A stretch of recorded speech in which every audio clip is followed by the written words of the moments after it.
I said sorry 12 times before noon on my 70th birthday, and I didn't spill a single thing, bump into anyone, or make a mistake.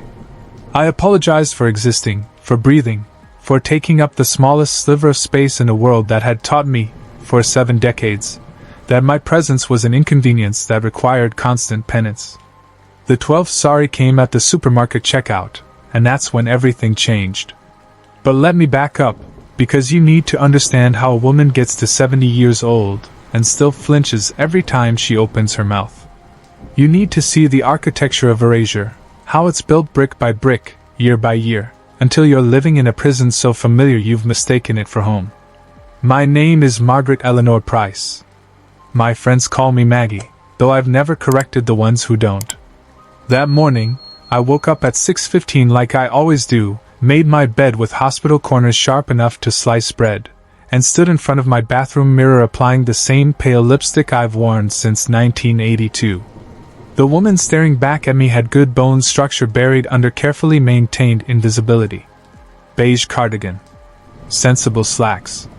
Hair the color of old paper, cut in a style designed not to offend or attract notice. I looked exactly like what I'd spent my entire life becoming, someone you could easily overlook. The first sorry came at 6:43. My upstairs neighbor was stomping around like he was training for a Highland dancing competition, and when I saw him in the hallway, I smiled and said, "Oh, sorry, I hope I'm not in your way," even though I was pressed against my own door frame, and he had the entire corridor to himself. He grunted and kept walking.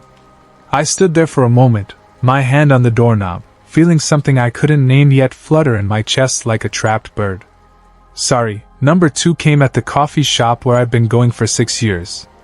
The young barista with the nose ring got my order wrong, sliding a latte across the counter when I'd clearly ordered a cappuccino. "I'm so sorry," I heard myself say. "But I think I asked for a cappuccino? If it's too much trouble, this is fine, really, I can drink this. I'm sorry for being difficult."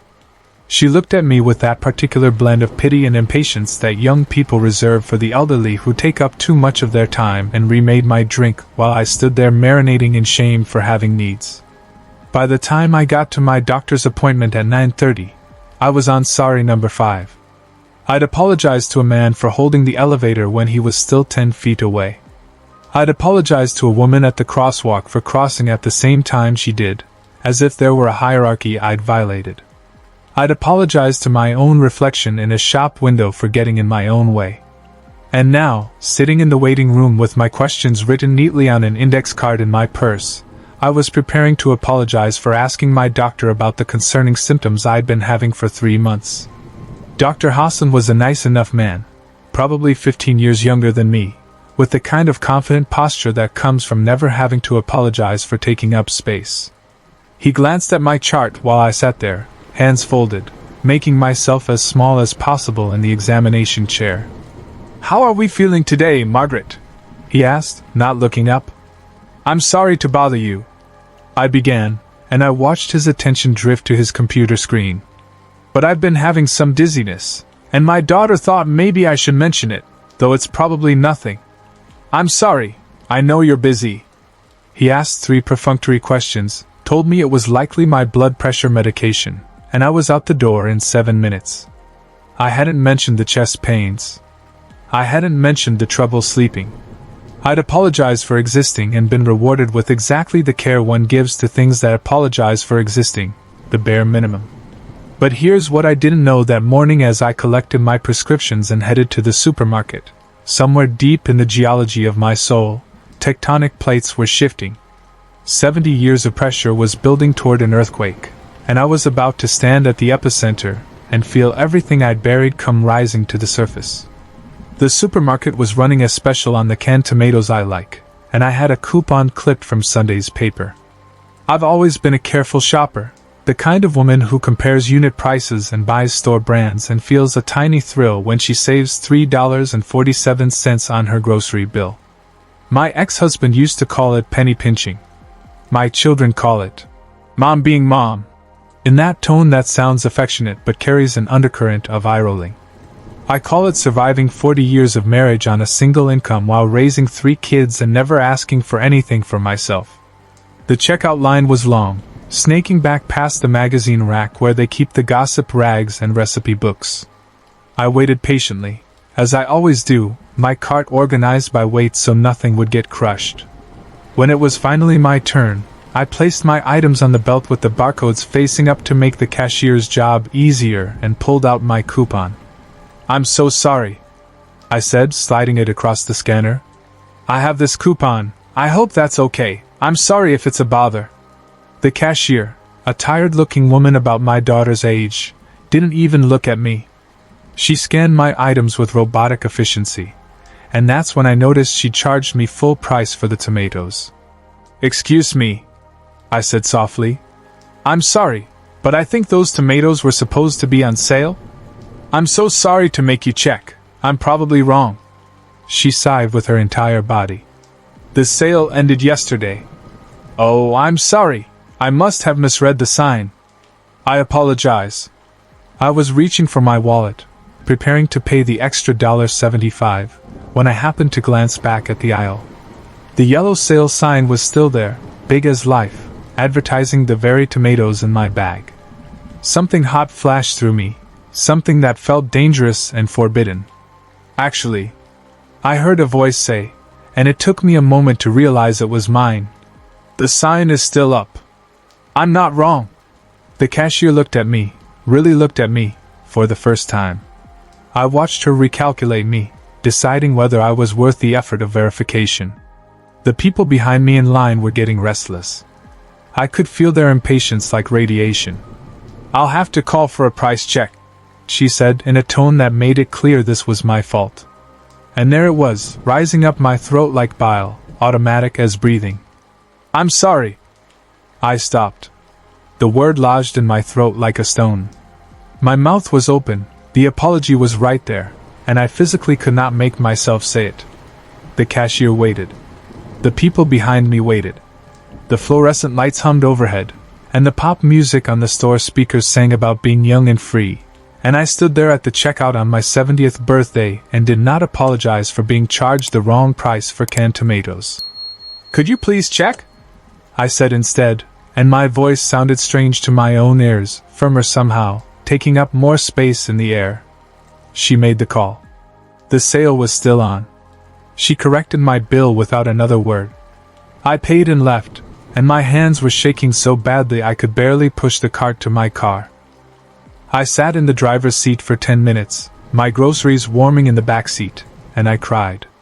Not sad tears, but something else, something I didn't have words for yet. I cried because I was 70 years old, and that was the first time in my memory that I'd stood up for myself over $1.75. I cried because if I couldn't advocate for myself over canned tomatoes, how had I lived an entire life? What had I done with all those years except apologize for having lived them? That afternoon, I did something I'd never done before. I took out a small notebook, the kind with the spiral binding at the top, and I started counting. Every time I said sorry, I made a mark. Just for the rest of the day, just to see. Surely it couldn't be that bad. Surely I was overreacting, being dramatic, making something out of nothing, and doing all the things I'd been taught good women don't do.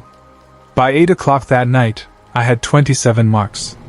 27 apologies for existing in a single day.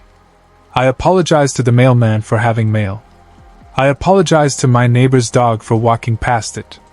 I apologized to the phone tree menu for pressing the wrong number. I apologized to my daughter when she called to remind me about dinner, even though she was calling to tell me she'd made the reservation for the wrong day and I'd have to scramble to rearrange my plans. 27 times I had erased myself, made myself smaller, and asked forgiveness for the crime of being alive. That night I couldn't sleep. I lay in my bed in my quiet apartment, the same apartment I'd moved to after the divorce, the same bed I'd bought because it was on sale and fit the space, and I let myself think thoughts I'd been pushing down for decades. When had I stopped mattering? Was there a specific moment, a door I'd walked through and couldn't find my way back? Or had it been gradual, like water wearing away stone, so slow I never noticed I was disappearing? I thought about my childhood in the 1950s, sitting at the dinner table with my hands folded, taught that children should be seen and not heard. I thought about my mother's pinched face, her endless apologies to my father, and her life spent in service of everyone else's comfort. I thought about the woman I'd been at 20, bright-eyed and full of opinions, and how marriage had slowly sandpapered those edges down. My ex-husband never hit me, never yelled, but he had a way of making me feel foolish for having needs, silly for having dreams, and selfish for having a self. I thought about my 3 children, whom I loved with a ferocity that scared me sometimes, and how I taught them by example that a woman's job is to disappear. My daughter was turning 45 soon, and I'd noticed she apologized constantly too. My sons expected their wives to manage their lives the way I'd managed their fathers, and when I'd mentioned it once, gently, they'd laughed and said I was being sensitive. The blue light of the digital clock cast shadows on my ceiling. 2:37 in the morning. I was 70 years old. If I was lucky, I had maybe 15 or 20 good years left. Maybe less. My own mother had died at 76, apologizing to the nurses for being too much trouble as she went. That's when I made the decision. Lying there in the dark, in the quiet of my small life, I decided on something radical. I would go 1 full week without apologizing unnecessarily. Not a lifetime commitment, nothing dramatic. Just 7 days. Just to see what would happen. Just to find out who I was when I stopped saying sorry for being her. I got up and wrote it on a sticky note and stuck it to my bathroom mirror. 1 week. No unnecessary apologies. The words looked alien, almost threatening. Part of me wanted to add, sorry, at the end, just to soften it. I didn't. The next morning was my birthday dinner. My daughter Rachel had organized it at the new Italian place downtown, the one everyone was talking about. She'd invited my sons and their families, my brother Richard, whom I saw twice a year, and a few of her friends because she thought I'd like to meet them, though she'd never asked. I stood in front of my closet for 20 minutes, looking at the rows of beige and cream and soft blue, all the colors of apologetic invisibility, and I found myself reaching for something I'd bought 2 years ago and never worn. A red blouse. Not bright red, not look at me red, but red nonetheless. The kind of red that takes up space. I wore it with black slacks and the silver earrings my mother had left me. In the mirror, I looked almost like someone. Almost like a woman who didn't need to apologize for having a birthday. The restaurant was loud and warm and smelled like garlic and money. My family was already there, crowded around a long table, laughing at something my older son was saying. I approached, and my daughter jumped up, hugging me quickly before ushering me to a seat at the middle of the table, wedged between my brother and my grandson Tyler, who was 16 and more interested in his phone than his grandmother. "Happy birthday, Mom," Rachel said brightly, and everyone echoed it, and then the conversation immediately moved on to Rachel's work drama, my son's golf game, and my brother's vacation plans. I sat there, smiling and nodding, and the old instinct rose up, apologized for interrupting their conversation by arriving at my own birthday dinner. I bit my tongue. The meal unfolded like every family gathering I'd ever attended. I was asked about my health in the way people ask about the weather, not really wanting details. I was told what I should order by my sons, who somehow knew my palate better than I did. My daughter ordered a bottle of wine without asking if I wanted any, and when I reached for my glass, she said, "Easy, Mom, you know how you get," which was code for the one time 15 years ago when I'd had 2 glasses and laughed too loudly. I opened my mouth to apologize. Closed it. Midway through dinner, Tyler looked up from his phone and asked me, out of nowhere, "Grandma, what did you want to be when you were young? Like, what was your dream?" The table went quiet for half a second, everyone turning to look at me, and I felt something bloom in my chest, some small flower of recognition. Someone had asked about me. Someone wanted to know. "I wanted to be a writer," I said, and my voice came out stronger than I'd expected. "I used to write stories and poetry, and I dreamed of..." "Oh, Mom was always scribbling in notebooks," Rachel interrupted, laughing, and the table laughed with her, that affectionate dismissive laughter that erases while pretending to celebrate. She used to write these melodramatic poems about heartbreak when she was dating Dad. Can you imagine? My younger son chimed in. Grandma the novelist. That's like so random. Things were different back in her day, my brother added.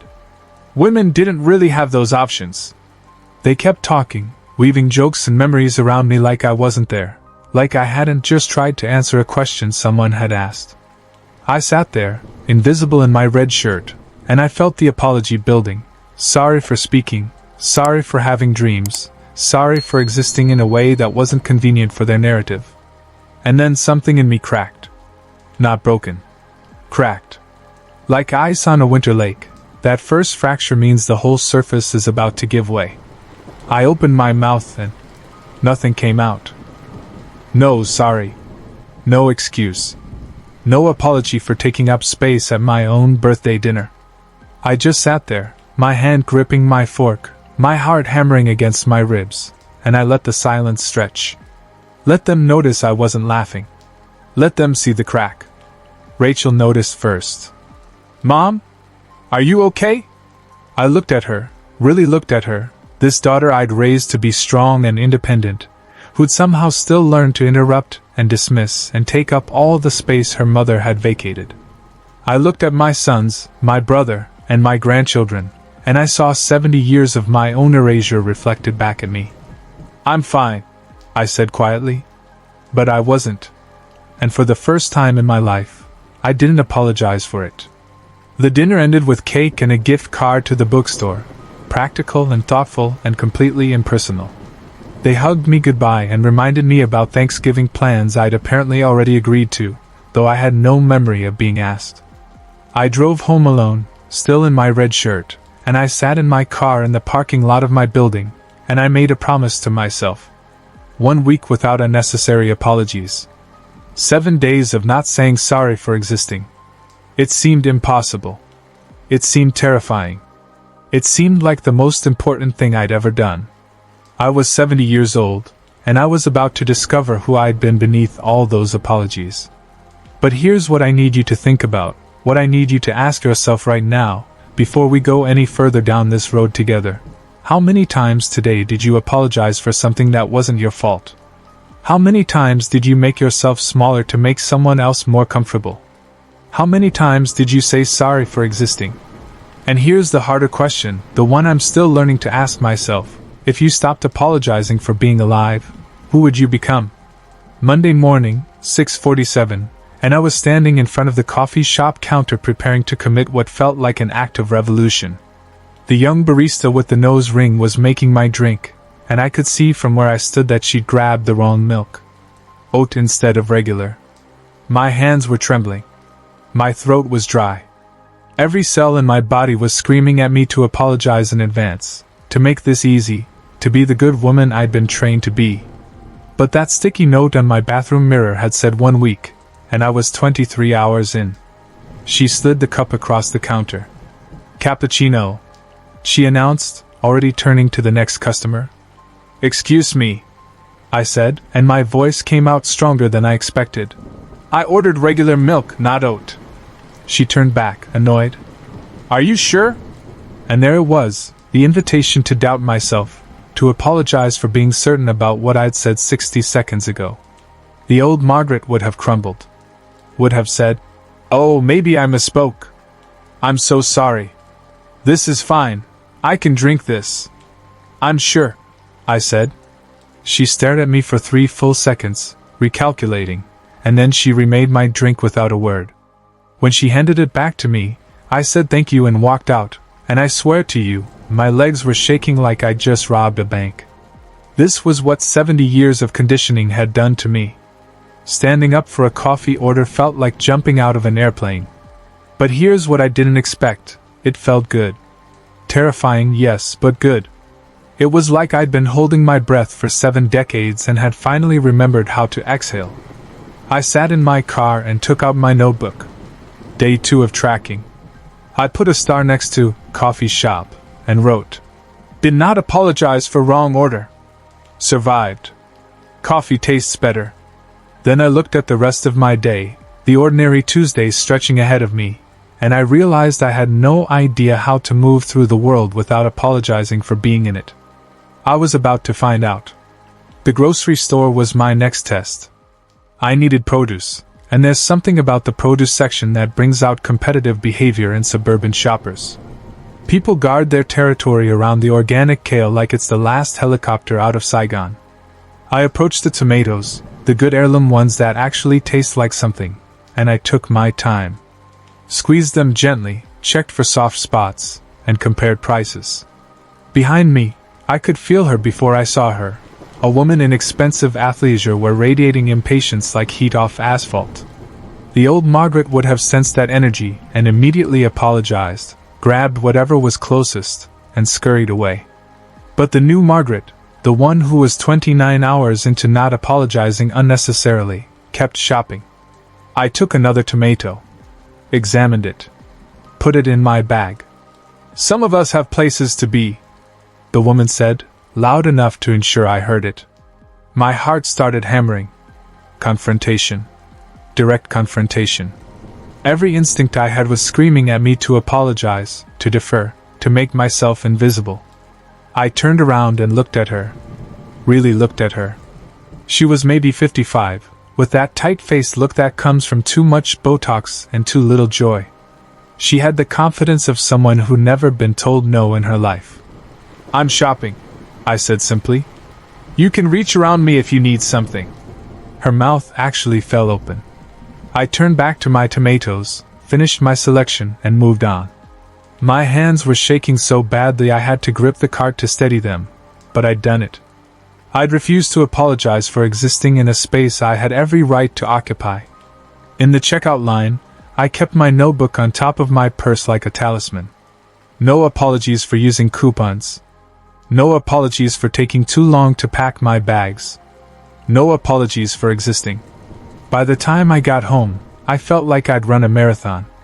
That afternoon, I had my water aerobics class at the community center. I'd been going for 5 years, every Tuesday and Thursday, and I'd spent every single session apologizing. Sorry for splashing. Sorry for being in someone's way. Sorry for not keeping up. Sorry for breathing too loud. The instructor, Brittany, was a perky 28-year-old who played exclusively top 40 music and seemed genuinely confused by anyone over 60. That day, she'd brought in some new playlist that was nothing but heavy bass and screaming, and I watched the other women in the pool, all of us in our 60s and 70s, struggling to find any rhythm in the chaos. Nobody said anything. We'd all been trained not to complain. But I was 43 hours into my experiment. "Brittany," I called out during a water break. "Could we maybe have some variety in the music? Something not quite so intense?" The pool went silent. Every woman there turned to look at me like I just suggested we burn down the building. Brittany's smile faltered. "Oh, is it too loud for you?" There was a moment, a crystalline moment, where I could have backpedaled. Could have said, No, I'm sorry, it's fine, I shouldn't have said anything, I'm just being difficult." "It's not about the volume," I said. "It's about variety.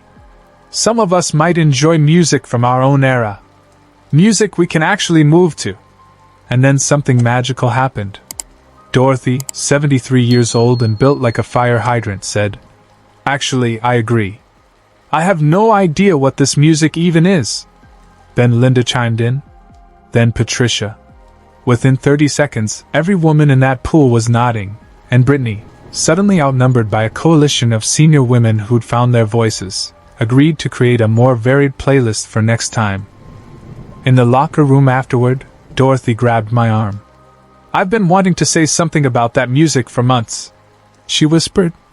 "But I didn't want to seem difficult." "Me too," Linda said, overhearing. "I thought it was just me being old and cranky." I looked around at these women, all of us standing there in our towels and swimsuits, and I realized we'd all been suffering in silence, all apologizing for having preferences, all making ourselves smaller so we wouldn't be labeled as difficult or demanding, or that word that's used exclusively for women who dare to have needs, bitchy. "What if we stopped apologizing?" I said suddenly. What if we just stopped? They looked at me like I'd suggested we rob a bank. But I saw something flicker in their eyes. Something dangerous. Something that looked like a possibility. That night, I couldn't sleep again.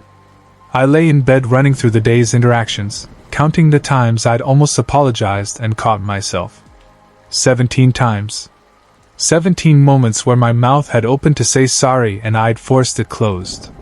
It was exhausting. It was exhilarating. It was like learning to walk again at 70 years old. And then my phone rang. 11:30 at night. Rachel's name is on the screen. "Mom, are you okay?" She sounded worried, which immediately activated my caretaker programming. "I'm fine, honey. What's wrong? I need to talk to you about Thursday. I know I said I'd come help you organize your storage unit, but something came up at work, and I really need you to watch Emma for me. Just for a few hours. I'm so sorry to do this to you, but you know how it is." Thursday. The day I'd blocked out for myself, the day I'd been planning to tackle the storage unit full of boxes I'd been avoiding for 3 years. The day I'd promised myself I'd finally sort through my old writing notebooks, the poems and stories I'd written before marriage convinced me that dreams were selfish indulgences. The old Margaret would have said yes immediately. Would have apologized for having her own plans. Would have rearranged her life around her daughter's needs without question. "I can on Thursday," I heard myself say. "I have plans." Silence. Long enough that I checked to make sure the call hadn't dropped. "Plans?" Rachel's voice had changed, gone sharp. "What kind of plans?" "Personal plans. I'm organizing my storage unit." "Mom, that can be done anytime. This is about Emma. Your granddaughter." And there it was, the guilt lever, the one that had controlled me for decades. Use the grandchildren. Use family obligation. Use the unspoken rule that a grandmother's time belongs to everyone but herself. I know it's about Emma, and I love her. But I can't on Thursday. Maybe Friday? Never mind. Rachel's voice was ice. "I'll figure something else out. I guess your storage unit is more important than helping family." She hung up. I sat there in the dark, phone in hand, and waited for the crushing guilt to arrive.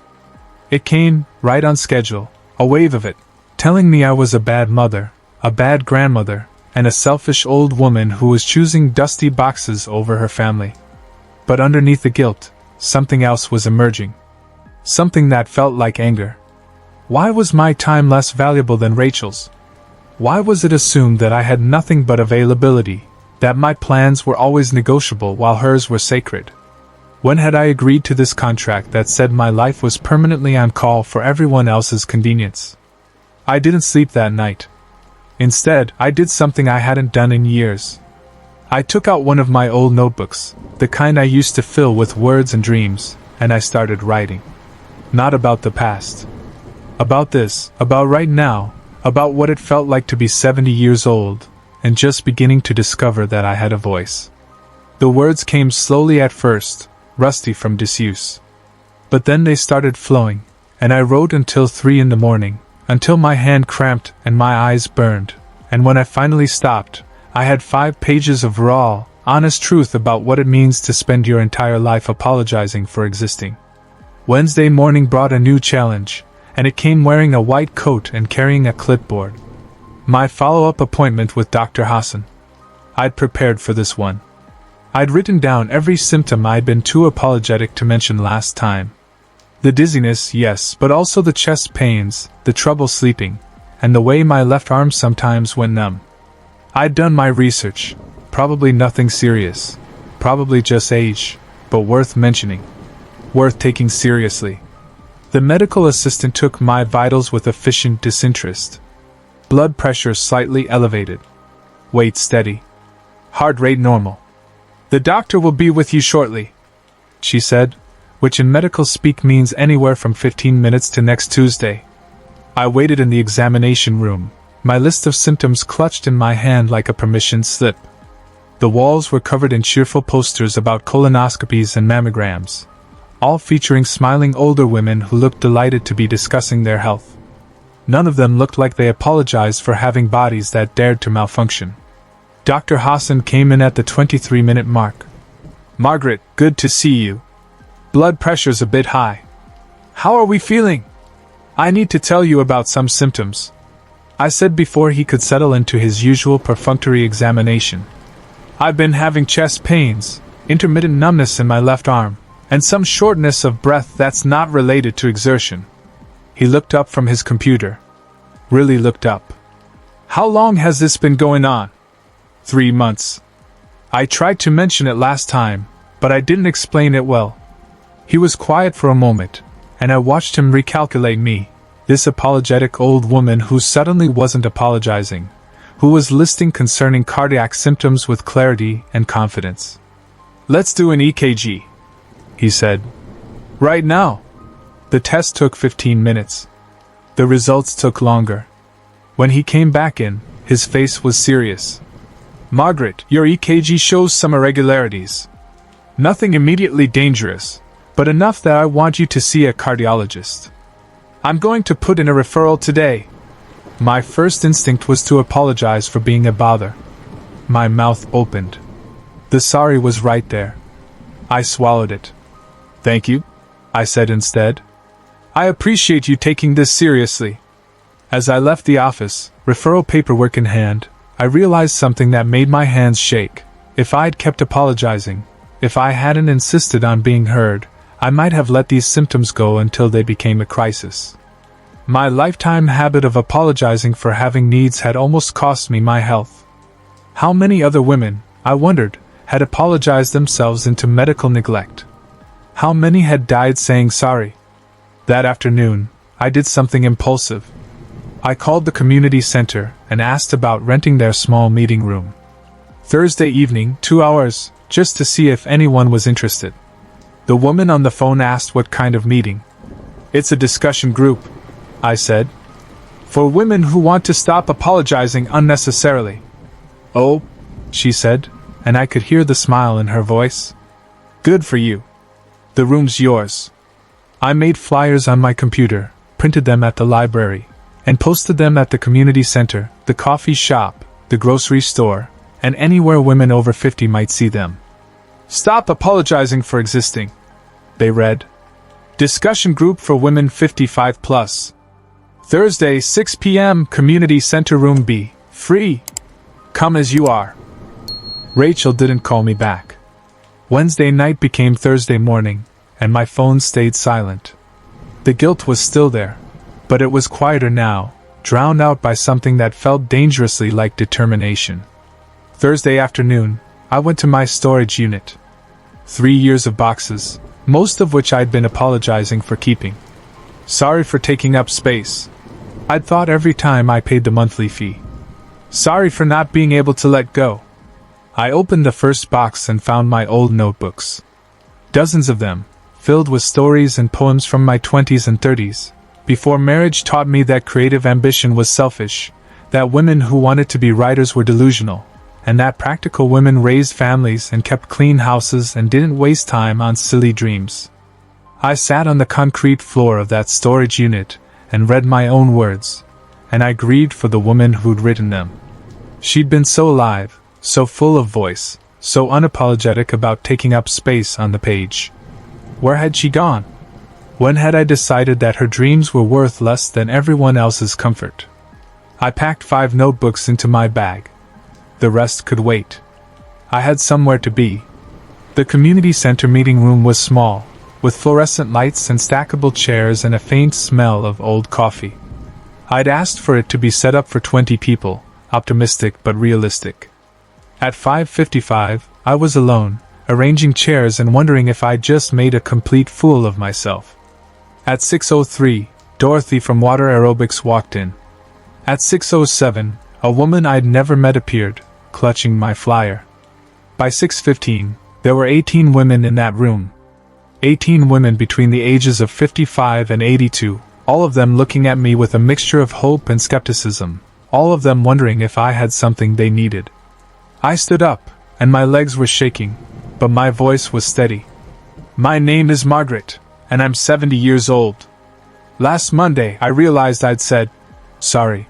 27 times in one day, and not one of those apologies was for something I'd actually done wrong. I was apologizing for existing, for taking up space, for having needs and preferences and a physical body that dared to be in other people's way. I watched recognition flash across their faces. I've spent 6 days trying not to apologize unnecessarily, and it's been the hardest thing I've ever done. Harder than divorce. Harder than raising 3 kids. Harder than anything, because I've been training for apologizing my entire life, and unlearning 70 years of conditioning in less than a week feels impossible. A woman in the back raised her hand. Did it work? Are you, cured? I laughed, and it came out bitter. Cured? No. Yesterday I almost apologized to a door for walking through it. But I'm starting to see how deep this goes. How much of my life I've given away, one sorry at a time. Then I asked them the question that had been burning in my mind all week. How many of you apologized for something today that wasn't your fault? Every hand went up. How many of you apologized more than once? The hands stayed up. How many of you can remember the last time you expressed a preference without softening it with an apology? The room went quiet. I watched tears start to form in some of their eyes, recognition and grief mixing into something that looked like rage. My daughter isn't speaking to me, I told them, because I said no to babysitting. Didn't apologize, didn't explain, didn't justify. Just said no. And she hung up on me because I had the audacity to have plans that didn't revolve around her convenience. My son hasn't called in 3 weeks. A woman named Joyce spoke up. Because I told him I wouldn't be hosting Thanksgiving this year. For 42 years I've hosted. For 42 years I've cooked and cleaned and made everything perfect while everyone else watched football. I'm tired. I said so, without apologizing. He told me I was being selfish in my old age. The room erupted. Story after story, each one a variation on the same theme. Women who'd apologize for having medical problems. Women who'd apologize for aging. Women who'd apologize for needing help, for asking questions, for taking up space in their own lives. Why do we do this? Linda from Water Aerobics asked. Why are we like this? Because we were trained, I said. From birth. Be nice. Be pleasant. Don't make waves. Don't be difficult. A good woman is an accommodating woman. A good woman makes everyone else comfortable, even if it costs her everything. But how do we stop? Someone asked. And that's when I realized I didn't have the answer. I'd been at this for 6 days, and I was still fighting every instinct I had. Still apologizing in my head even when I kept the words locked in my mouth. I don't know, I admitted. But maybe we figure it out together. That night, we shared phone numbers. Made a group chat. Agreed to meet again next Thursday. And as I was leaving, Dorothy pulled me aside. I'm 73 years old, she said. And this is the first time anyone's ever told me I don't have to apologize for existing. Thank you. I drove home with her words echoing in my head, and I felt something shift in my chest. This wasn't just about me anymore. This was bigger than one woman's private rebellion. This was about all of us, all the women who'd been taught to shrink, to defer, to apologize for breathing. Friday morning, my phone rang. Rachel. Mom, we need to talk. Her voice was different. Softer. Almost nervous. Okay, I said. Can I come over? She arrived 20 minutes later, looking tired. We sat at my small kitchen table, and for the first time in maybe ever, I didn't immediately offer her food or drinks or apologies. I've been thinking about what happened, she said. About Thursday. About you saying no. I waited. And I realized something. I was mad at you for having plans because I've never seen you have plans that didn't revolve around us. You've always been available. Always said yes. Always apologized when you couldn't help. I know, I said quietly.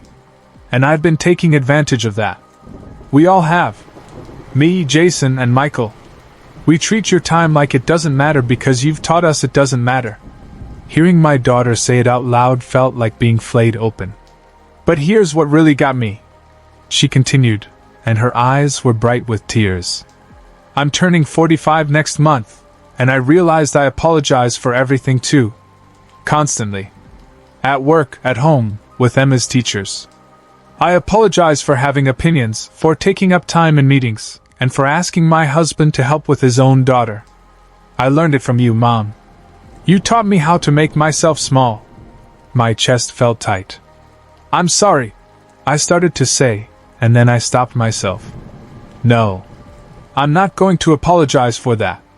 I did what I was taught to do. What my mother taught me. What every woman in our family has been taught. But I'm trying to stop now. I know, she said. I saw your flyer at the community center. Stop apologizing for existing. When I read that, I cried in my car for 10 minutes. We sat in silence for a moment. Tell me about Thursday, she said. What did you do that was more important than babysitting? I told her about the storage unit.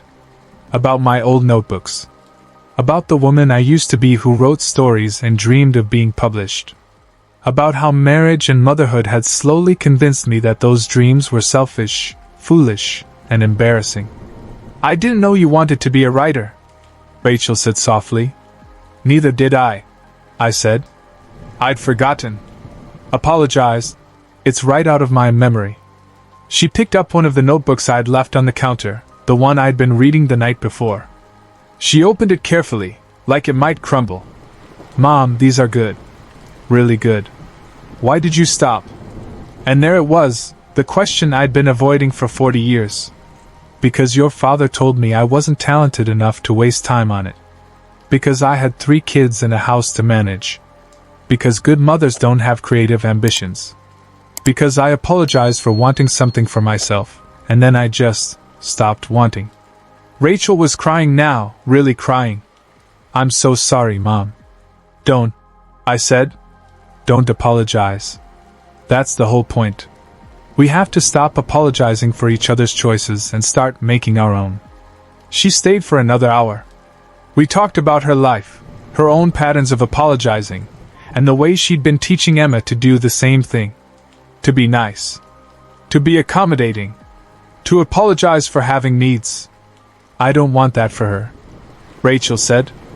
I don't want her to be 70 before she figures out she's allowed to exist without apologizing. Then we have to show her differently, I said. After she left, I sat at my kitchen table and stared at my notebooks. I'd spent 6 days not apologizing for existing, and it had cost me sleep, peace of mind, and comfortable relationships. It had earned me medical attention I needed, a community of women I didn't know I was looking for, and the beginning of reconciliation with my daughter.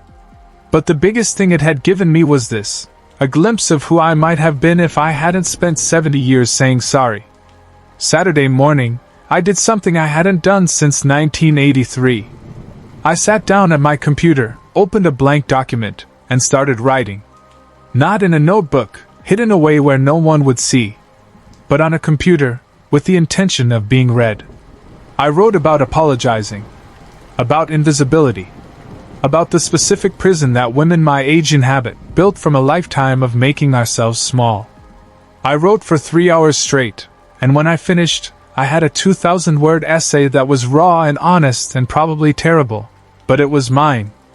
I sat there staring at it, my finger hovering over the delete key, waiting for the voice in my head to tell me it was silly and presumptuous. Who did I think I was to imagine anyone would want to read my words? Instead, I published it.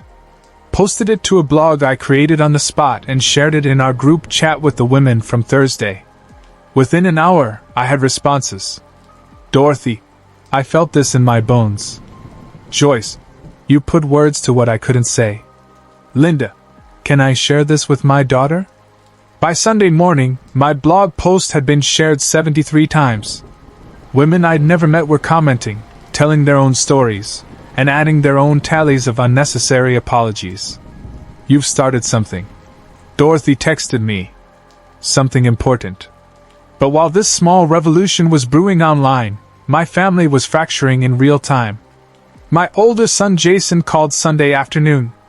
Mom, what's going on with you? Rachel says you're acting weird. Something about not apologizing? Are you okay? Is this some kind of breakdown? I'm fine, I said. I'm just trying to stop apologizing for things that aren't my fault. But Rachel said you refused to babysit. You never refuse. And Michael said you canceled Thanksgiving? I didn't cancel Thanksgiving. I said I wouldn't be hosting it. There's a difference. Mom, you always host Thanksgiving. Exactly. I said. Always. For 43 years. And I'm tired. So you're just going to stop? What are we supposed to do? And there it was, the question that revealed everything. What were they supposed to do without me constantly available, constantly accommodating, and constantly apologizing for having needs of my own? Figure it out, I said. Like adults. He was quiet for a long moment. Rachel was right. You are acting weird. Did something happen? Are you sick? I'm 70 years old, and I just realized I've spent my entire life apologizing for existing. If that's weird, then yes, I'm acting weird. I think you need to talk to someone. A therapist or something. This isn't like you. This is exactly like me. I said. You've just never seen it before. He hung up shortly after that, making some excuse about dinner. I stood in my kitchen, phone in hand, and I felt the weight of it settle over me like a blanket made of guilt and grief. My children thought I was having a breakdown because I'd stopped apologizing. My family thought I needed therapy because I'd started having boundaries. What did it say about my life that taking up space was considered pathological behavior? That night, I couldn't sleep again.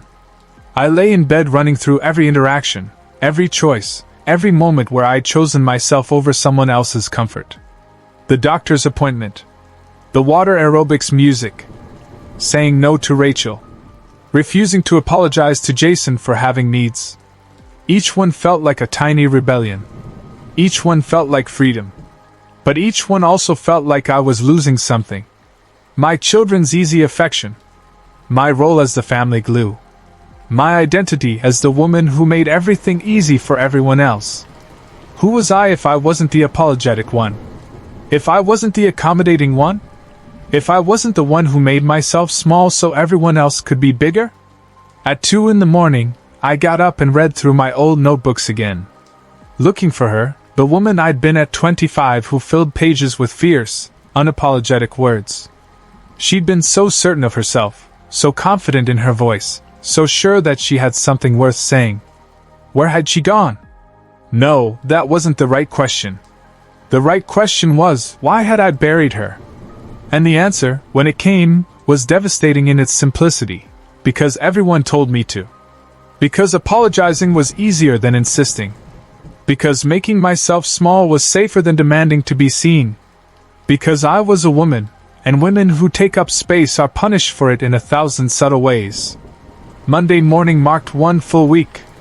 7 days of trying not to apologize unnecessarily. I took out my notebook and counted. I'd caught myself 143 times.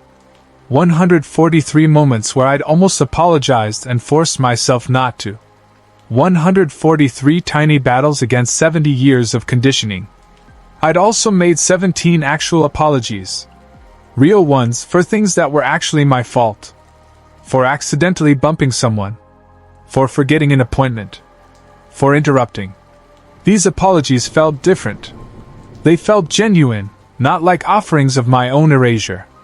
But here's what terrified me as I looked at that number, at those 143 caught apologies. How many had I missed? How many sorries had still slipped through? How many times had I apologized without even knowing I was doing it? That morning, I got an email from my brother Richard. The subject line read, "Family Concerns."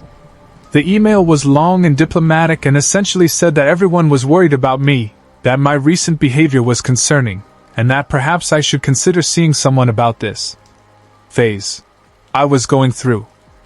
He reminded me that I was 70 now, that change was difficult at this age, and that maybe I should focus on maintaining peace in my relationships rather than causing unnecessary disruption. I read it 3 times, and with each reading, I felt something inside me harden into resolve. They thought this was a phase. A disruption.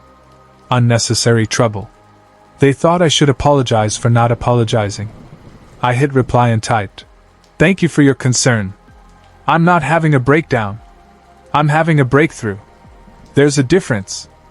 I sent it before I could second-guess myself, before I could soften it, and before I could apologize for not being the person they needed me to be. And then I did something that would change everything. I opened my blog and wrote a new post. This one wasn't about my story. It was an invitation. Stop apologizing for existing. A workshop for women over 55. Free. Open to anyone. Next Saturday at the community center, 10 to noon. I posted it. Shared it in our group chat. And then I sat back and waited to see if anyone would come. Because here's what I was beginning to understand. This wasn't just my revolution anymore. This was bigger than one woman in her 70s learning to take up space. This was about all of us, all the women who'd been trained to apologize for breathing, who'd spent entire lives making themselves smaller so everyone else could be more comfortable. And I was done being small. But as Monday turned into Tuesday and Tuesday into Wednesday, as the workshop date approached and the RSVP list grew to 37 women, I started to feel something I hadn't felt in years. Fear. Not the familiar fear of taking up too much space or being too much trouble. This was different. This was the fear of what comes after revolution. The fear of change that can't be undone. The fear of becoming someone new at 70 years old, and not knowing if that new person would fit anywhere in the life I'd built. My children still weren't really speaking to me. My brother thought I was having a crisis. My old friends from book club had stopped inviting me to lunch. I was taking up space, yes. But I was also, slowly, becoming alone. And that's when the real question hit me, the one that would define everything that came next. Was authenticity worth isolation? Was being seen worth losing the people who'd only ever wanted me invisible? I didn't know the answer yet. But I was about to find out. Saturday morning arrived with rain, the kind that taps against windows like it's asking permission to exist, and I stood in the community center parking lot at 9:30 watching water pool around my feet, and wondering if anyone would actually show up. 37 women had RSVP'd to my workshop, but RSVPs are easy. Showing up is harder. Showing up means admitting you have a problem, and after 70 years of apologizing, admitting you have a problem feels like the biggest apology of all. Would they come? Would anyone actually walk through those doors and say out loud that they were tired of saying sorry for existing? I unlocked the community center room at 9:45, my hands shaking as I arranged the chairs in a circle because rows felt too much like school, too much like being told what to think instead of discovering it together. I'd brought coffee in those big thermal carafes, the kind you see at church basements and AA meetings, and as I was setting out the cups, I realized this was both of those things. A gathering of faith and recovery. Faith that change was possible. Recovery from a lifetime of self-erasure. At 9:58, the door opened, and Dorothy walked in. "I wasn't sure you'd come," I said, and she laughed, this big warm sound that filled the room. "Are you kidding? I've been up since 5 thinking about this. My husband asked me 3 times where I was going and why I was so nervous, and I couldn't explain it to him. How do you tell a man that you're going to a workshop to learn how to stop apologizing when he's never had to apologize for existing a single day in his life?" By 10:05, there were 43 women in that room. 43 women ranging from 55 to 84, carrying purses and coffee cups and decades of unnecessary apologies. They sat in the circle I'd made, some of them looking hopeful, some skeptical, all of them carrying the same exhaustion I'd been carrying for weeks now. I stood up, and before I could introduce myself, a woman in the back raised her hand. "Is this going to make us angry?" she asked. "Because I'm already so angry, and I don't know if I can handle more." The room went still. Every woman there understood exactly what she meant. "Yes," I said honestly. "This is probably going to make you angry. It's going to make you grieve. It's going to make you look at your entire life through a different lens. And some of what you see is going to break your heart. But here's what I've learned in the past 2 weeks. That anger isn't the enemy. Silence is. Apologizing for your anger is what keeps you small. I told them my story then, the whole thing. The 27 apologies in one day. The birthday dinner where my own family talked over my dreams. The decision to go 1 week without unnecessary apologies and how that week had turned into 2 and then into this. Into 43 women sitting in a circle on a rainy Saturday morning trying to figure out how to reclaim their voices. I'm not an expert, I told them. I'm just 2 weeks ahead of you on this journey. But I think we need each other. Because the world isn't going to give us permission to stop apologizing. We have to give it to ourselves. Then I asked them to introduce themselves and share one thing they'd apologized for recently that wasn't their fault. We went around the circle, and what emerged was a catalog of erasure so extensive it should have been evidence in some kind of trial against patriarchy. I apologized to my daughter for needing a hip replacement because it meant she'd have to drive me to physical therapy. I apologized to my husband for his affair. Told him I was sorry I hadn't been enough. I apologized to my boss for having cancer. Actually said the words "I'm sorry" when I told him I needed treatment. I apologized to my son for asking him to visit. He lives 20 minutes away, and I haven't seen him in 4 months. Story after story, each one a small violence, and by the time we'd gone around the circle, every single woman in that room was crying. Not sad crying. Angry crying. The kind of crying that comes from finally seeing something you've been living with so long you'd stop noticing it was killing you. What do we do? Someone asked. How do we stop? And that's when something unexpected happened. I didn't have a perfect answer, no 5-step program or foolproof method, but I had 2 weeks of experience and 43 women who were ready to try. So we started small. We started with the thing that had started me, tracking.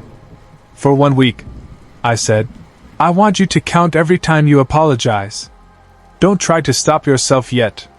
Just notice. Carry a small notebook or use your phone. Make a mark every single time you say sorry. At the end of the week, look at that number and ask yourself, how many of these apologies were necessary? They looked uncertain but willing. Then Joyce raised her hand. What if we can't stop? She asked. What if it's too late? I'm 78 years old. This is who I am. I looked at her, this woman who'd lived nearly 8 decades thinking she was too late for change, and I felt something fierce rise up in my chest. It's only too late when you're dead, I said. And even then, I'm not entirely sure. I spent 70 years apologizing, and I'm changing. It's uncomfortable and messy. And some days I want to give up and go back to being invisible because invisible is easier. But I can't. Because now I've seen it. Now I know what I've been doing to myself all these years, and I can't unknow it. We spent the next hour sharing strategies. How to catch yourself before the apology comes out. How to replace "I'm sorry" with "thank you" or just a statement of fact. How to sit with the discomfort of not apologizing. How to breathe through the urge to make yourself small. And then Linda asked the question that changed everything. What about our families? My kids are mad at me because I set boundaries. My husband thinks I'm going through menopause even though that was 15 years ago. How do we do this when the people we love want us to stay small? The room erupted with similar stories. Daughters who'd stopped calling. Sons who accused them of selfishness. Husbands confused by wives who suddenly had opinions that didn't include the word sorry. And sitting there listening to them, I realized this wasn't just about individual change. This was about disrupting entire family systems built on our silence. Some relationships won't survive this, I said quietly, and the room went still. I need you to hear that. Some people are only comfortable with you when you're apologetic. When you're small. When you're convenient. And when you stop being those things, they might leave. Not because you've done anything wrong, but because they've been benefiting from your erasure, and they're not ready to give that up. I watched fear flash across their faces, the same fear I'd been living with for 2 weeks. But here's what I'm learning, I continued. The relationships that do survive become real. Honest. Based on who you actually are instead of who you've been pretending to be to keep the peace. My daughter and I fought. She stopped speaking to me for 3 days. But when she came back, we had the most honest conversation we've ever had. She told me she'd learned to apologize from me, that she's teaching her daughter to do the same thing, and she wants to stop. So some of them come back? Someone asked hopefully. Some do, I said. And some don't. But here's what I'm starting to understand. I'd rather be alone and authentic than surrounded by people who need me to be small. The workshop ended at noon, but none of them left. They stood in clusters, exchanging phone numbers, making plans to meet for coffee, and forming something that looked like a support group or maybe a revolution. Before they left, every single one of them came up to me and said something that made me realize this was bigger than I'd imagined. Thank you for starting this. I feel seen for the first time in decades. My daughter needs to hear this. Can I bring her next time? When the last woman finally left, I sat alone in that circle of empty chairs, and I cried. Not from sadness or exhaustion, but from something that felt like hope mixed with terror. I'd started something. Something that couldn't be stopped now. Something that was going to change lives, including my own, in ways I couldn't predict or control. But would it be worth it? Would the cost of authenticity, the lost relationships, the discomfort, the fear, be worth whatever came next? I drove home in the rain, and when I got back to my apartment, there was a message from my son Michael. Not Jason, who told me I needed therapy. Not Rachel, who I'd reconciled with. Michael, my middle child, the quiet one, the one who never caused problems because he'd learned from me how to make himself invisible. Mom, the voicemail said, I need to talk to you about something. Can you call me when you get this? I called him back with my heart hammering, prepared for another confrontation, another family member telling me I was being difficult or selfish or having some kind of breakdown. Mom, he said when he answered, and his voice was strange, thick with something I couldn't identify. I need to apologize to you. I went very still. Sarah and I had a fight last night, he continued. Sarah was his wife of 12 years. She said I never help with the house or the kids, that I expect her to manage everything while I just show up and get credit for being a good dad. And I got defensive, told her she was being dramatic, and then she said something that stopped me cold. He paused, and I waited. She said I learned it from you. That I watched Dad treat you like a servant, and I internalized that. That I watched you apologize for everything and assumed that's what women do. That I'd been treating her the way Dad treated you, expecting her to be grateful that I'm not worse. I sat down, my legs suddenly unable to hold me up.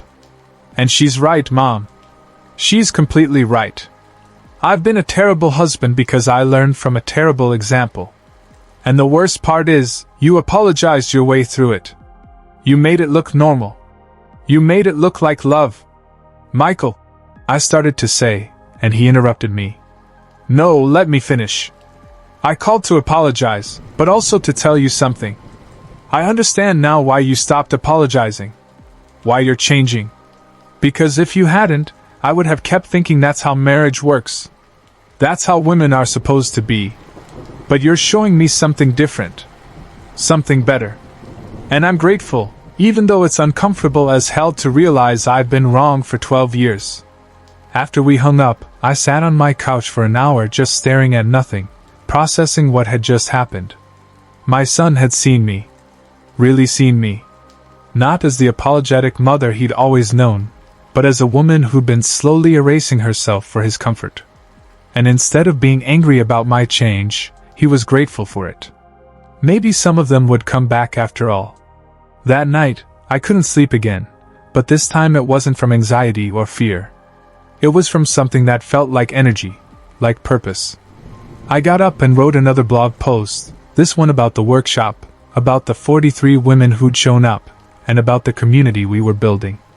I wrote about Michael's phone call and what it meant, how change ripples outward, and how one woman's refusal to apologize can shift entire family systems. I published it at 2 in the morning, and by the time I woke up at 7, it had been shared 247 times. My email inbox was full of messages from women all over the country asking if I'd ever do online workshops, telling me their own stories, and thanking me for putting words to something they'd been feeling but couldn't name. One email in particular caught my attention. It was from a woman named Patricia, 72 years old, living in Ohio. "I've been apologizing for existing my entire life," she wrote. "Last week, my doctor told me I have stage 3 breast cancer. My first response was to apologize to him for having cancer, to apologize to my husband for the inconvenience, to apologize to my children for worrying them. And then I read your blog post, and something broke open in me. I have cancer, and I'm apologizing for it. Like it's my fault. Like my body has inconvenienced everyone by getting sick. I'm done apologizing. I don't know what that means yet or how to do it, but I'm done. Thank you for helping me see it." I sat there staring at that email, and I understood with devastating clarity what was at stake here. This wasn't about politeness or social niceties. This was about survival. Women were apologizing themselves to death, making themselves so small that their own health, their own lives, became secondary to everyone else's comfort. How many women had died saying sorry? How many had apologized their way through cancer, through heart disease, through preventable conditions because they'd been trained to not be a bother? Sunday morning, Rachel called and asked if she could come over. When she arrived, she wasn't alone. She'd brought Emma, my 15-year-old granddaughter, and Emma was holding a notebook. "Grandma," Emma said, sitting at my kitchen table, "Mom told me what you've been doing. About the apologizing thing. And I started paying attention to myself, and I say sorry like, all the time. For everything. For existing, basically." I looked at this girl, this bright, beautiful girl who had her whole life ahead of her, and I saw myself at 15. Already learning to apologize. Already being taught that taking up space required constant permission. "How many times today?" I asked her. "It's not even noon, and I've counted 8. I apologize to Mom for needing a ride here. I apologize to the barista for ordering. I apologize to that guy on the sidewalk for walking near him. And I wasn't even in his way." Rachel was crying quietly, watching her daughter catalog her own erasure. "I don't want this for her," Rachel said. "I don't want her to be 70 before she figures out she's allowed to exist. So I'm asking you, Mom, will you teach her? Teach us? Because I don't know how to stop, and I don't want to pass this on to her like you passed it to me." And that's when I understood the real purpose of all of this. The workshops, the blog, the community I was building. It wasn't just about helping my generation recover from a lifetime of apologizing. It was about breaking the pattern so the next generation wouldn't have to recover from anything. It was about giving young women like Emma a different model, showing them that they could exist without apologizing for it. "Yes," I said. "Of course." We spent that afternoon together, 3 generations of women, talking about apologizing and people-pleasing and the specific ways our culture teaches girls to make themselves small. Emma told us about school, how she apologizes to boys who interrupt her in class, how she apologizes to her friends for having opinions, and how she apologizes to her own reflection in the mirror. "But why do I do this?" she asked. "Who taught me?" "All of us," I said. "Not intentionally. But we model it. Your mom saw me apologizing constantly, so she learned that's what women do. You saw her apologizing, so you learned it too.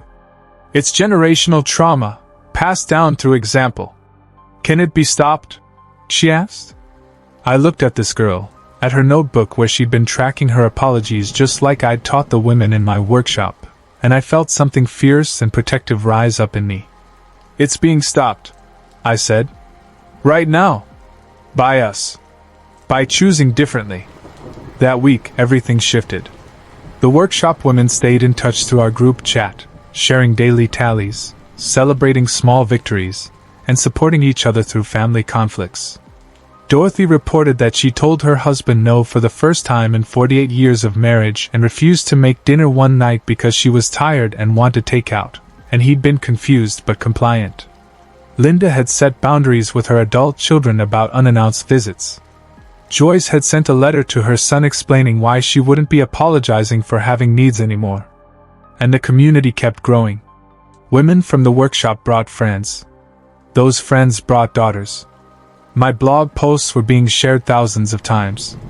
I was getting emails from across the country and across the world from women who'd spent entire lives apologizing and were finally ready to stop. But the most significant change happened on Thursday when Rachel showed up at my apartment with a proposition. "Mom, I've been thinking. This thing you're doing, it's bigger than just you. Bigger than just our community center workshop. Women need this. So I did some research, and I think you should write a book." I laughed. Actually laughed. "Rachel, I'm 70 years old. I'm not a writer." "Yes, you are. You've been writing for weeks now. Those blog posts? They're good, Mom. Really good. And you used to write? You told me about those notebooks. This is your chance to do what you always wanted to do, except this time you're not going to apologize for wanting it. A book. The dream I'd buried 40 years ago, dismissed as foolish and impractical and selfish. The dream I'd apologized out of existence. "I wouldn't know where to start," I said. "Yes, you would. Start with your story. Start with the day you turned 70 and realized you'd said sorry 27 times. Start with the truth." That night, I sat at my computer and I started writing. Not a blog post. A book. Chapter 1. The day I stopped saying sorry. I wrote until my hands cramped, until my eyes burned, until the sun started coming up and I realized I'd written 15 pages without apologizing once for taking up space on the page. Over the next few weeks, a rhythm emerged. I wrote every morning, taught workshops every Saturday, and met with my growing community of women twice a week. Emma started coming to the workshops, the youngest person there by 4 decades, and watching her learn to catch her apologies before they happened felt like the most important work I'd ever done. My relationship with my children continued to evolve. Jason finally called back, apologized for his initial reaction, and admitted that seeing me change had forced him to look at his own patterns, his own assumptions about women and family, and who gets to have needs. Michael and Sarah started couples therapy, working on building a marriage based on equality instead of the model they'd learned from my marriage. And Rachel became my partner in this work, helping organize workshops, managing the blog, and encouraging me to keep writing even when the imposter syndrome hit, and I wanted to apologize for thinking anyone would want to read my words. But not everything healed. My brother Richard stopped speaking to me entirely, and told our cousins I was having some kind of feminist crisis and embarrassing the family. Some of my old friends drifted away, uncomfortable with the woman I was becoming, missing the apologetic version who'd been easier to manage. The book club quietly stopped inviting me. There were losses. Real losses. Relationships that couldn't survive my transformation. And there were nights when I lay awake wondering if I'd made a terrible mistake, if being authentic was worth being alone, and if I should have just stayed small and kept the peace. But then I'd get an email like the one from Patricia in Ohio, who wrote to tell me she'd stopped apologizing to her doctors and started advocating for herself, and caught a complication early that might have killed her if she'd been too apologetic to speak up. Or I'd watch Emma in a workshop, helping a woman in her 70s realize she deserved to take up space, and I'd know that even if I lost everything else, this mattered. This was worth it. 3 months after my 70th birthday, I finished the first draft of my book. It was rough and needed editing and probably wasn't very good, but it existed. I had written a book. I, Margaret Eleanor Price, who'd spent 40 years being told that creative ambition was selfish, had written an entire book about learning to stop apologizing. I sent it to Rachel first, terrified of what she'd think. She called me an hour later, crying, "Mom, this is incredible. This is important. You have to publish this. It's probably not good enough." I started to say, and then I caught myself. "No. I'm not going to apologize for it. I wrote it. It's done. Whether it's good enough is for someone else to decide." Rachel helped me find a literary agent who specialized in memoirs and self-help.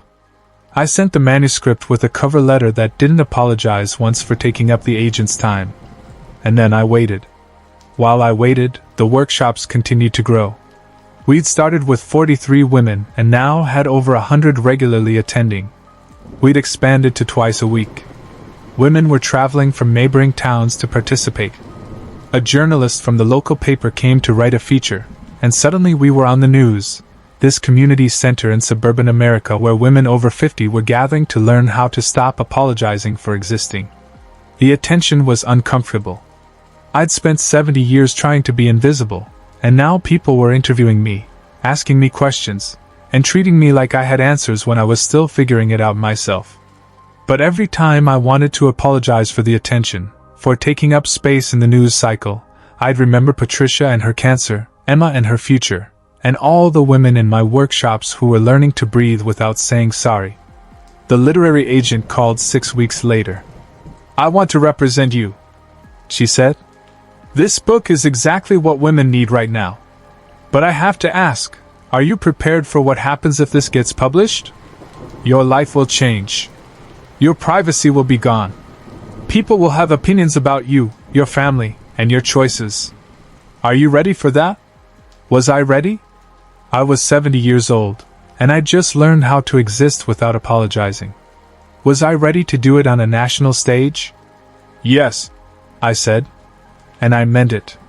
The book sold in a 3-publisher auction for more money than I'd ever imagined. The publication date was set for 6 months out. Suddenly there were interviews to schedule, marketing plans to discuss, and book tours to arrange. My quiet revolution was about to become very loud. But here's what happened in those 6 months that mattered more than any of that. The workshops continued. The community grew. Women kept showing up, kept learning, and kept changing. I watched marriages end and begin. I watched women leave jobs where they'd been apologizing for years. I watched grandmothers teach granddaughters how to exist without permission. And I watched my own family continue to transform. Jason and his wife started having real conversations about emotional labor and household management. Michael became a different kind of father, teaching his sons that men do dishes and women don't apologize for having needs. Rachel started her own workshop series for women in their 40s, catching the pattern earlier, giving them 30 years I hadn't had. Emma stopped apologizing. Not completely, not perfectly, but she caught herself. She noticed. She chose differently. The book came out on a Tuesday in September, exactly 9 months after my 70th birthday. She turned 70 and finally stopped saying sorry for existing. Debuted at number 7 on the bestseller list. I did interviews, appeared on podcasts, and spoke at bookstores, community centers, and libraries. And everywhere I went, women came up to me with their own stories. Women who'd been apologizing for decades. Women who'd erased themselves for their families. Women who'd finally decided they deserved to exist without constantly asking forgiveness for it. But the moment that mattered most happened 3 months after the book came out. I was at a book signing in Chicago, and a young woman approached my table. She was maybe 25, holding my book like it was precious. "This isn't for me," she said. "It's for my grandmother. She's 83, and she's spent her whole life apologizing for everything. Your book made me see it. Made me understand what she's been doing to herself all these years. So I bought her a copy, and I wrote something on the front cover, and I wanted to show you before I gave it to her." She opened the book to the title page, where she'd written in careful script, "Grandma, you are allowed to exist without apologizing. I love you exactly as much when you're inconvenient. Maybe more. Thank you for showing me what strength looks like, even when you didn't know you were showing me. It's not too late to stop saying sorry." I looked at that inscription, at this young woman who'd seen her grandmother clearly for the first time, and I understood that this was why I'd done all of it. The discomfort, the lost relationships, the fear. This moment. This passing of the torch from one generation to another, breaking the pattern before it could take root again. "Thank you for seeing her," I said. "Thank you for helping me see," she replied. 6 months later, I was invited to speak at a conference on women's empowerment. There were 2,000 women in that auditorium, ranging in age from 20 to 92, and when I walked on stage, they stood up and applauded. Not for me, but for what I represented. The possibility of change. The permission to exist. The radical idea that it's never too late to stop apologizing. I stood at that podium and looked out at 2,000 faces, and I told them my story one more time. The 27 apologies. The birthday dinner. The supermarket confrontation over canned tomatoes. The workshops. The book. The transformation from invisible to visible, from apologetic to authentic. And then I told them the truth. I still apologize sometimes, I said. I catch myself more often than I'd like to admit. 70 years of conditioning doesn't disappear in a year. But here's what's different now, I notice. I choose.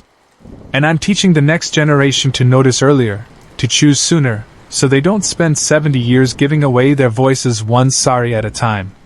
After the talk, during the Q&A, a woman in the back raised her hand. What would you say to women who think it's too late? Who are in their 70s or 80s and think they can't change? I thought about Dorothy and Joyce and Linda and Patricia and all the women in my workshops who'd proven that it's never too late to reclaim your voice.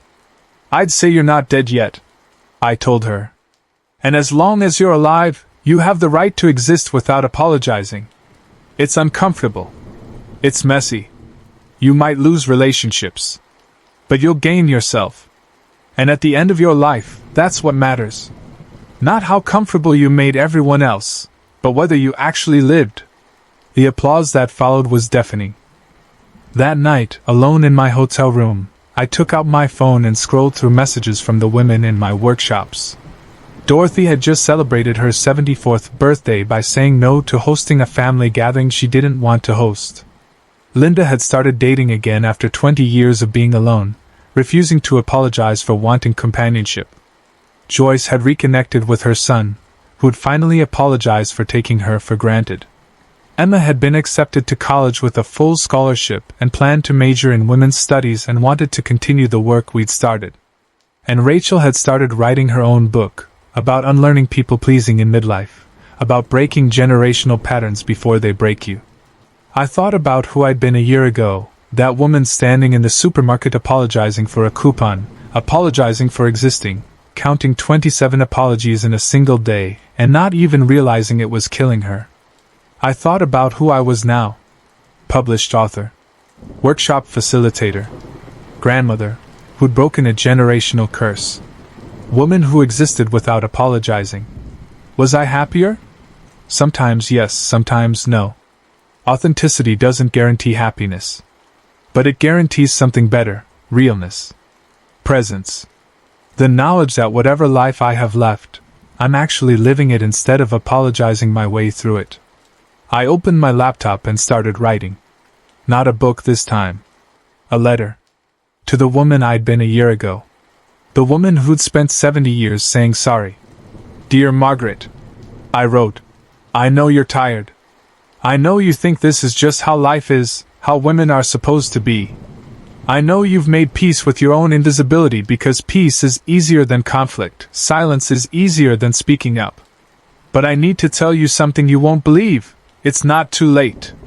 At 70 years old, standing in a supermarket with a coupon and an apology on your lips, you're about to make a choice that will change everything. You're about to swallow that sorry. And that one small act of defiance will crack open your entire life. It won't be easy. You'll lose people. You'll lie awake at night wondering if you've made a terrible mistake. But you'll also find yourself. The woman you buried 40 years ago. The one who had dreams and voice and the audacity to take up space. She's still in there. She's been waiting for you to stop apologizing long enough to hear her. Trust me. I know. I am her. And she's worth finding. Love, your future self. I didn't send the letter anywhere. I didn't need to. It was already delivered, carried backward through time by the choices I'd made, the apologies I'd refused, and the space I'd reclaimed. Now, a year and a half after my 70th birthday, I stand in front of audiences, and I tell my story. I teach workshops. I write. I exist without apologizing most days, though I still catch myself sometimes and still have to consciously choose authenticity over accommodation. But here's what I want you to understand, what I need you to hear. This isn't just my story. This is the story of every woman who's ever been taught that taking up space requires permission. Every woman who's apologized for having needs, opinions, bodies, and voices. Every woman who's made herself small so everyone else could be comfortable. And it's the story of what happens when we stop. When we notice the pattern. When we choose differently. When we teach the next generation that they are allowed to exist without apologizing for it. So I'm asking you now, whoever you are, whatever age you are, wherever you are in your own journey, how many times did you apologize today for things that weren't your fault? How many times did you say sorry for existing, for taking up space, for having needs? And here's the harder question. What would happen if you stopped? Who would you become if you weren't constantly apologizing? What dreams have you buried under decades of saying sorry? Because here's what I've learned in these 18 months of refusing to apologize unnecessarily. It's never too late. You're not too old. You haven't missed your chance. As long as you're alive, you have the opportunity to stop saying sorry and start saying yes. Yes to yourself. Yes to your needs. Yes to taking up the exact amount of space you deserve, which is exactly as much as anyone else.